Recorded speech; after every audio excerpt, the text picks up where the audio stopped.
Cabral, você acha que o bem-estar animal é uma forma eficiente de se contrapor à questão abolicionista, no caso dos direitos animais? No meu entendimento, um não se contrapõe ao outro. Na verdade, eles se complementam. Né? Várias pessoas acham que o bem-estar se contrapõe ao abolicionismo. Os abolicionistas, principalmente, consideram isso, que para ter a abolição dos animais, se eu estou brigando pelo bem-estar, eu não estaria caminhando para a abolição em relação à escravidão dos animais. Mas não. Caminhar pelo bem-estar, implantar o bem-estar dos animais é um degrau, é uma etapa para se chegar à abolição dos animais, como meta. E a gente tem que entender e tem que pensar sempre que os animais hoje estão submetidos à situação de maus-tratos. Então eles precisam que hoje a vida deles melhore. E para melhorar a vida deles hoje, a gente precisa pensar no bem-estar desses animais. Sem dúvida. E aí, nesse mesmo sentido, qual é a perspectiva que você acha para como o Congresso tem encarado a questão do animal até agora? O Congresso tem encarado a questão do animal de uma maneira péssima, sofrível. Na verdade, nós temos pouquíssimos deputados no Congresso Nacional que pensam na questão da causa animal. Dá para contar realmente em uma mão os deputados que diuturnamente lutam pelos animais. E alguns outros se amoldam ou se agregam a essa causa numa situação mais exorbitante, num direito que está sendo aviltado. Mas a gente precisa melhorar isso, tanto no Congresso Nacional quanto aqui no Congresso Distrital. E aí no Perfeito. seu caso. Ainda dentro da questão aí dos animais, eu gostaria de ver com você, Cabral, você acha que esse estímulo à caça que foi protagonizado por Bolsonaro e seus seguidores, como isso se refletiu dentro da perspectiva aí de quem está com essa pauta dos animais, dos direitos dos animais, assim, tão evidente numa campanha? Bem, eu esperava, Morelli, que nessa etapa da minha vida eu não estivesse mais discutindo caça no Brasil. Eu imaginava que nós estivéssemos lutando contra a caça furtiva, contra a caça ilegal, mas não discutindo o retorno legal, legalizado dessa atividade. É uma atividade cruel que não cabe no Brasil pós-Constituição de 1988, que proíbe a atividade cruel contra os animais. E a caça é cruel por si só. Não existe caçador sniper. Na verdade, depois que a caça foi instituída, com a caça dos javalis, vários episódios já aconteceram de um caçador atirar em outro caçador. Um pai atirar no filho, inclusive. E imagina, se ele não consegue discernir entre um ser humano e um animal que ele está caçando e atira um no outro, quem dirá entre os próprios animais e também conseguir atingir esses animais de uma forma que seja indolor. Não é indolor. O tiro vai acertar o animal em qualquer parte do animal que ele conseguir atirar, o animal vai sofrer, vai morrer alguns minutos ou segundos depois sofrendo, ou pior, vai ficar com aquele projétil dias com ele, vai infeccionar, ele não vai conseguir se alimentar e vai morrer sofrendo. Então a caça é uma atividade cruel, uma atividade abjeta, e o caçador por si só acaba cometendo um ato covarde.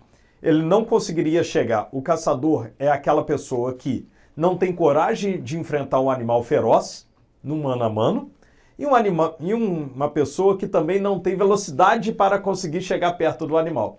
Ou seja, ele se utiliza de outros artifícios que acabam sendo covardes para conseguir matar esses animais. É uma atividade covarde, é uma atividade que não pode voltar para o Brasil de forma nenhuma. E a minha proposta é justamente evitar que isso aconteça. O presidente Bolsonaro falou que gosta dessa atividade, que é uma atividade esportiva.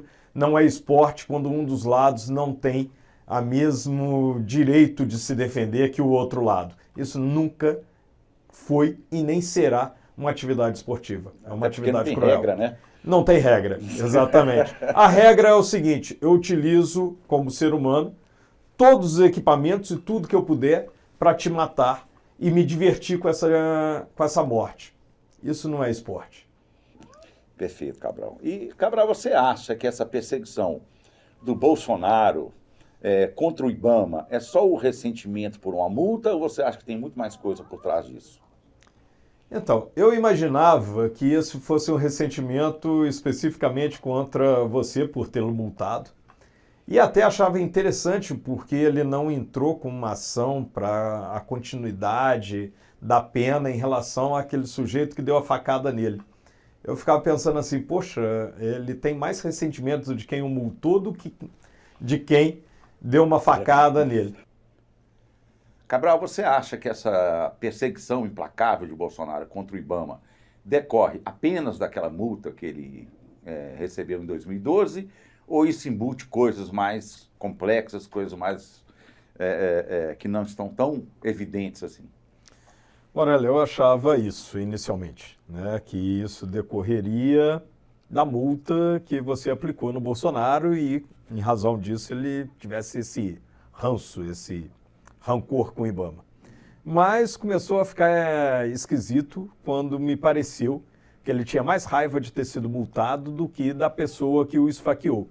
Porque a multa ele continuou recorrendo, e com o cara que o esfaqueou ele não recorreu após uma determinada decisão. Mas agora a imprensa mostrou que vários doadores de campanha do presidente Bolsonaro são infratores ambientais. E aí isso me mostrou que pode ter alguma coisa além, né? Não simplesmente um rancor de ter sido autuado, mas também algum outro tipo de interesse de enfraquecer o IBAMA, de enfraquecer a fiscalização, de não querer que a fiscalização ambiental atue como deva atuar no Brasil, ou seja, combatendo o crime ambiental.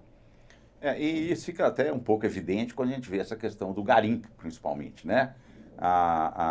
Ele é um garimpeiro, ele já se declarou um garimpeiro, né?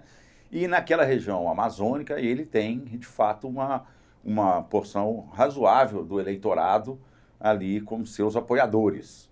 E talvez isso também explique esse desmonte que ele tentou aplicar aos órgãos ambientais. E você tem uma experiência muito grande na questão do garimpo. Você acha que aquelas pessoas que estão lá no garimpo são realmente os donos do garimpo? De forma nenhuma, mas eu achei bem interessante o fato de você ter dito que tentou aplicar o desmonte. Aconteceu o desmonte. O IBAMA foi desmontado, a fiscalização ambiental no Brasil foi desmontada. Aquelas pessoas que estão no garimpo lá não são os donos do garimpo. Não são eles que têm uma PC, uma escavadeira hidráulica que custa entre 500 a 800 mil reais. Não são eles que têm balsas que custam 2 milhões de reais, uma balsa escariante. E é muito interessante que o presidente da República defende o garimpo dentro da terra indígena. Então, na verdade, alguém que fala tanto em patriotismo e a maior parte do ouro que é retirado é expatriado. É um ouro que não paga imposto, é um ouro que é mandado para fora do Brasil. Isso não é patriotismo. Você retirar o ouro, o subsolo nacional, e mandar esse subsolo nacional para fora do Brasil, esse minério para fora do Brasil, sem pagar imposto, sem nada, isso de forma nenhuma é patriotismo. Você incentivar a entrada, a invasão em terra indígena e poluir os rios, caçar, estupro de indígenas, destruir toda a cultura indígena. Essa poluição dos rios também contamina quem está fora da terra indígena. O rio é destruído, a floresta é destruída. Isso de forma nenhuma é patriotismo. Patriotismo é defender não somente o verde da bandeira nacional, mas é defender também o verde das nossas florestas. Patriotismo não é pegar o ouro que a gente tem aqui e mandar para fora do Brasil. Então, na hora que se defende a bandeira, defender a bandeira é muito fácil. Eu quero ver defender o Brasil. Isso, para mim, o que ele faz não é e nunca foi patriotismo. Perfeito. Ainda nessa temática da questão ambiental, que nos é muito cara, tanto por nossa carreira quanto também pelas nossas pautas, fica aqui uma pergunta sempre no ar, né? Até quando você acha que o enfraquecimento do serviço público ainda vai continuar sendo levado a termo, considerando que nós temos um grande risco de termos ainda um Congresso muito conservador e muito ligado a essas bancadas da agropecuária, a bancada do garimpo, que também já está instalada lá. Enfim, o que você acha que nós teremos para os próximos anos aí, a depender do resultado das eleições? Se o Bolsonaro ganhar as eleições, eu imaginava, na verdade, que quando ele ganhou as eleições, só o meio ambiente seria destruído. Só que eu vi não apenas o meio ambiente, mas também a saúde sendo destruída, a educação sendo destruída, a economia sendo destruída. Eu vivi a década de 80, onde eu chegava numa loja e perguntava, poxa, quanto custa essa camisa? O pessoal me falava o preço, eu perguntava, dá para segurar 1 hora? Você segura esse preço 1 hora? As pessoas que hoje estão assistindo isso e são mais novas não devem entender isso, mas era exatamente, e deve achar, não, isso é piada. Mas quem viveu na década de 80, lembra disso. Você segura esse preço 1 hora e às vezes o vendedor virava para mim e falava, não consigo segurar 1 hora. Essa é a inflação que eu vivi e que vários brasileiros viveram. A geração mais nova não lembra disso. E hoje a inflação está voltando. A inflação está voltando. O desmatamento, eu tive a grata honra, e você também, de fazer parte da história que a gente reduziu o desmatamento para 1 dígito. Ou seja, ele era acima de 10 mil quilômetros quadrados por ano, a gente conseguiu levar abaixo de 6 mil quilômetros quadrados por ano. Hoje ele está a 13 mil quilômetros quadrados por ano. E tudo isso graças ao descontrole desse governo. Mais 4 anos de governo Bolsonaro, o meio ambiente não resiste. Mais 4 anos de governo Bolsonaro, a inflação se instaura definitivamente no Brasil. Mais 4 anos desse governo, o Brasil não resiste. Não foi a pandemia que destruiu esse Brasil. Não foi a guerra na Ucrânia que destruiu esse Brasil. Viver uma pandemia e viver uma guerra no exterior, junto com esse governo, isso está destruindo o Brasil. A gente precisava de um estadista. A gente não precisava de alguém que sobe no palanque no 7 de setembro e, ao invés de fazer um discurso da pátria ou pela pátria, faz um discurso falando que é imbrochável. Isso é ridículo. Eu não aceitaria isso para um diretor de uma escola de um filho meu. Se eu fosse numa atividade cívica na escola de um filho meu e um diretor subisse no palanque gritando imbrochável, provavelmente eu subiria lá e tiraria esse diretor daquele palanque, porque ele não tem envergadura moral de estar ali naquele local. Agora, o nosso presidente da República, numa comemoração de 7 de setembro, faz esse papel, não combina. Não combina. Essa pessoa não combina com a presidência da República. Dia 2 agora a gente tem que tirar, tem que extirpar esse erro que foi do Brasil, essa mancha na nossa história que foi Bolsonaro estar na presidência da República.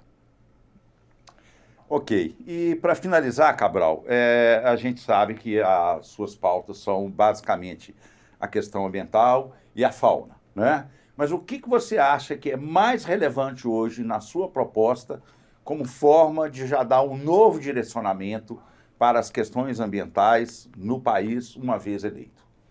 Existem várias, Morelli. Sim. Na questão da fauna, da proteção dos animais, então eu penso a gente precisa acabar com o abandono no Brasil.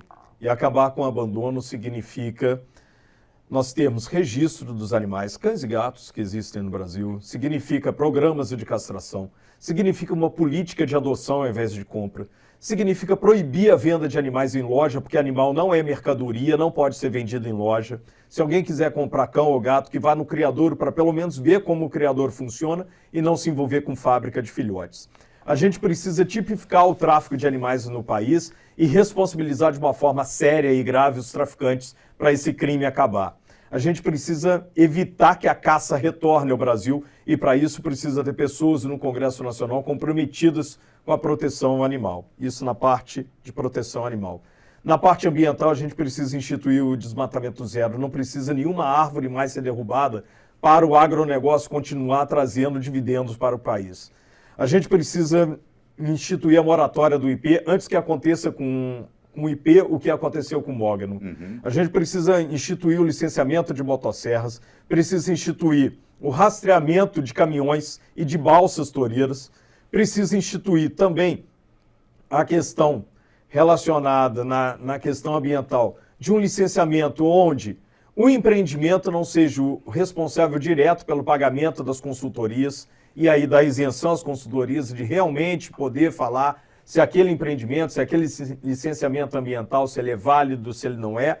Rastreabilidade do pescado, rastreabilidade do boi, rastreabilidade do ouro, rastreabilidade da madeira. Então, existem diversas leis que a gente precisa instituir e eu, você, quem lutava não apenas pelas florestas, mas nas florestas, a gente sabe o que precisa. Precisa acabar com a pesca de arrasto, que é um absurdo hoje no Brasil.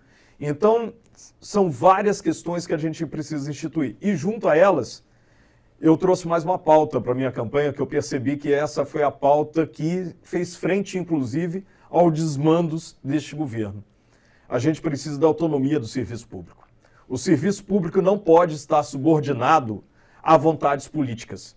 Eu não posso ter, de forma nenhuma, a continuidade do que acontece no Brasil, de que servidores públicos concursados e especialistas no seu assunto sejam chefiados por pessoas indicadas políticas e amadoras e muitas vezes incompetentes. Isso tem destruído o serviço público do Brasil. E destruindo o serviço público também destrói o que esse servidor público oferta à população. Porque ele não pode... O IBAMA, em vários momentos, o IBAMA teve obstruída a fiscalização devido a pessoas que não entendiam do assunto ou queriam chefiar de uma forma não, vamos dizer... Republicana, exatamente. Muito obrigado. Né? Então, isso precisa acabar. A gente precisa, inicialmente, que o serviço público seja chefiado por servidores de carreira, servidores concursados. A gente precisa instituir mandatos para esses servidores, precisa instituir a democracia no serviço público. O Brasil vive uma democracia, mas o serviço público vive uma ditadura. Porque a cada governo que entra, ele institui quem vai mandar no serviço público. E normalmente é um amigo dele que não necessariamente tem competência, infelizmente, aliás, na maior parte das vezes, não tem competência para chefiar os servidores que lá estão. Então a gente precisa que o serviço público seja um serviço de Estado e não de governo. Perfeito, Cabral. Eu desejo boa sorte para você. Convido aí a todos os nossos seguidores, os nossos apoiadores a acompanharem aí o perfil de Roberto Cabral, as suas propostas, seus projetos, e a gente deseja sucesso aí no seu projeto, que eu acho importantíssimo para o avanço do meio ambiente no país. A você também, a nossa. Obrigado, Morelli.